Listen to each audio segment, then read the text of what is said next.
A house comes crashing down, nearly crushing a person inside. Tonight, we're learning about what went wrong here. Good evening, I'm Julie Watts. I'm Alan Martin. Big trouble tonight with that Oakland remodel. The home on 46th Street was being renovated, and now it's a pile of rubble. New at 6, our Da Lin says the contractors could be in some serious trouble. Da? Alan, both the city and Cal Lotion inspectors are now investigating this collapse. It was lifted about 10 feet off the ground. Contractors say workers failed to brace the wall framing, which could have led to the collapse. The house was on the market last year. These were some of the listing photos.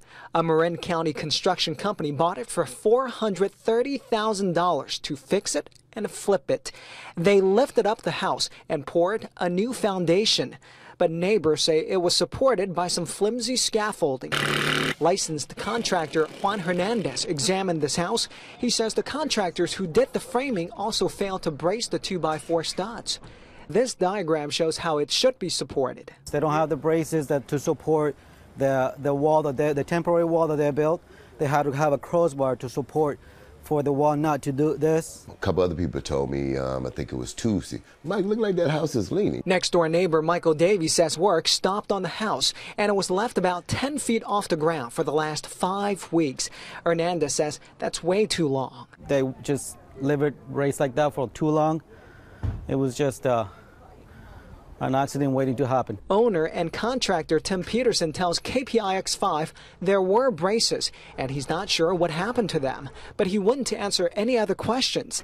The city is investigating whether he had the right permit. What we need to explore is whether other work was done without the proper permits that may have contributed to the collapse. Part of the collapsed house is resting on Michael Davies' house, shifting it. The city red tagged Davies' house. The contractor of the collapsed house offered to fix it. He was saying, well, look like I'm going to be fixing your house next. And I said, well, I don't know, not the way yours falling down.